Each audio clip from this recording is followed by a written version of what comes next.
Hello friends, मैं Aryan school of business advisor YouTube channel business advisor 009 पर आपका स्वागत करता हूं। आज हम बात करेंगे बिजनेस डेवलपमेंट की।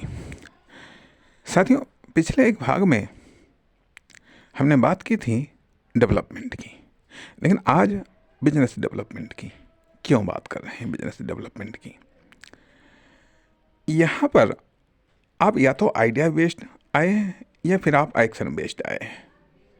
चाहे आइडिया वाले मार्ग से आए हो, चाहे आप एक्शन वाले मार्ग से आए हो, यहाँ पर बिजनेस पर अब आप आ चुके हैं। जब बिजनेस पर अब आप आ चुके हैं, अब यहाँ पर कुछ 2-3 प्रश्न खड़े होते हैं। एक तो ये बात आती है कि बिजनेस में आने वाली हम प्रॉब्लम्स को कैसे सॉल्व करें, अर्थात इंटरनल कॉमर्शियल प्रॉब्लम्स को हम कैसे सॉल्व करें। नंबर 2, वर्किंग प्रॉब्लम्स को हम कैसे सॉल्व करें। नंबर 3, एक्सटर्नल प्रॉब्लम्स को हम कैसे सॉल्व करें। नंबर 4, हम बिजनेस का डेवलपमेंट कैसे करें। तो बिजनेस डेवलपमेंट का एक तरीका तो ये है कि यदि प्रॉब्लम्स कोई आ रही हैं तो उन प्रॉब्लम्स को सॉल्व करेगा, या फिर जो डेवलपमेंट टूल्स हैं, रूल्स हैं, सिस्टम हैं, इनको इंस्टॉल करेगा। तो अब यहाँ पर ये समस्या आ रही है कि अब बिजनेस को डेवलपमेंट करना। एक तो वही पैटर्न आ रहा है जिस पैटर्न पर आप अभी तक आए हैं। यदि एक्शन बेस्ड हैं तो एक्शन बेस्ड डेवलपमेंट आप कर सकते हैं। यदि आप आइडिया बेस्ड हैं तो उसी आइडिया बेस्ड पर आप डेवलपमेंट कर सकते हैं। दूसरी चीज़ ये आती है कि अब यहाँ पर फिर से एक समीक्षा आ जाती। समीक्षा इस बात की होती है कि उसी पुराने पैटर्न को आगे रिपीट करना है, या उसमें कुछ इनोवेशन चेंजेस करने हैं, या फिर उसमें कुछ एक्स्ट्रा इन्वेस्टमेंट करना है, या उसमें एक्स्ट्रा वृद्धि करनी है। तो ये समीक्षा करने के बाद में आप डिसीजन लीजिएगा और कुछ टाइम के अनुसार डिसीजन लीजिएगा। साथ ही साथ हम ये भी कहेंगे कि हाँ, अब यहाँ पर लाइफ को, अपना टारगेट को सेट कर दीजिएगा कि हाँ, लाइफ टारगेट, जीवन टारगेट जो आपका बिजनेस है उसका टारगेट सेट कर दीजिएगा, उसका लाइफ टारगेट सेट कीजिएगा और उसके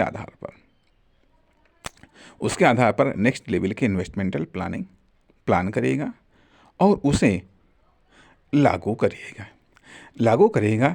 लेकिन ये तो मतलब आपके द्वारा ये सब चीज़ें संभव हैं। लेकिन साथ ही साथ एक चीज़ भी आती है कि इसके बाद में मतलब इन सारे प्रयासों का प्रतिफल हमें कस्टमर के रूप में मिलना चाहिए, हमें सेल्स के रूप में मिलना चाहिए, हमें इनकम के रूप में मिलना चाहिए। तो सेल्स, कस्टमर, सेल्स, इनकम, फिर इन्वेस्टमेंट, ये चारों एक दूसरे के पूरक हैं, या चारों एक दूसरे से संबंधित हैं। कस्टमर बढ़ता है तो सेल्स बढ़ती है, सेल्स बढ़ती है तो इनकम बढ़ती है, इनकम बढ़ती है तो इन्वेस्टमेंट बढ़ता है। हालांकि कहीं पर ब्रेक आ सकते हैं, कहीं पर कोई शॉर्टेज आ सकता है, अनुपात भिन्न भिन्न हो सकता है कस्टमर बढ़ने के अनुपात में सेल्स न बढ़ रही हो, या सेल्स बढ़ने के अनुपात में इनकम न बढ़ रहा हो, या इनकम के बढ़ने के अनुपात में इन्वेस्टमेंट न बढ़ रहा हो। ये चीज़ें संभव हैं। तो इन पर गौर करना है, इनकी मॉनिटरिंग करनी है, अर्थात इन पर बराबर नज़र बनाए रखना है कि किस कारण से क्यों ऐसा हो रहा है। इस पर अपनी स्पीड, अपना प्रेशर आप बिल्ड कर सकते हैं, टारगेट रास्ते के अनुसार, लक्ष्य के अनुसार, मंजिल के अनुसार आदि इत्यादि। कुल मिलाकर के यहाँ पर बात आती है कि यहाँ पर अब आपको डेवलपमेंट को मेंटेन करना है, प्रोग्रेस को मेंटेन करना है। और उसके लिए वेस्ट न केवल पर्सनल डेवलपमेंट, न केवल कमर्शियल डेवलपमेंट, बल्कि अब कस्टमर डेवलपमेंट। अब कस्टमर को पहचानना है, कस्टमर को तलाश करना है, कस्टमर को जोड़ना है, कस्टमर से जुड़ना है। और उसके पूर्व कस्टमर मिलेंगे पब्लिक में, और ये कस्टमर व्यक्तिगत भी हो सकते हैं, किसी समूह संस्थागत भी हो सकते हैं, फर्म, दुकान, कंपनी, प्रोडक्ट के रूप में भी हो सकते हैं। इसलिए अब अगला टारगेट यहाँ पर भी कस्टमर है।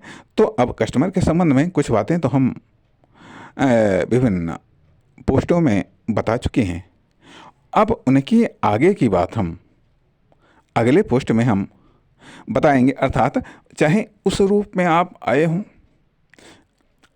उस पैटर्न के आधार पर आप आए हों जिस पैटर्न के आधार पर हमने बात की थी डेवलपमेंट, और डेवलपमेंट के बाद में फिर हमने कस्टमर की बात की थी। चाहे इस पैटर्न से आप आए हों, आइडिया पैटर्न से आए हों, चाहे एक्शन पैटर्न से आए हों, तब भी अब इस डेवलपमेंट के बाद में, इस कमर्शियल डेवलपमेंट के बाद में अब आपको कस्टमर पर ही फोकस करना है। कस्टमर के अकॉर्डिंग ही अपने आप को एडजस्ट करना है, अपने बिजनेस को, अपनी प्रोडक्ट या सर्विस को एडजस्ट करना है, सप्लाई, सेल्स, इन सब चीज़ों को एडजस्ट करना है। इसलिए अब आपका भी फोकस कस्टमर पर केंद्रित करना चाहिए, पब्लिक पर केंद्रित होना चाहिए, सोसाइटी पर केंद्रित होना चाहिए, और बिजनेस टू बिजनेस पर भी केंद्रित होना चाहिए। धन्यवाद, नमस्कार।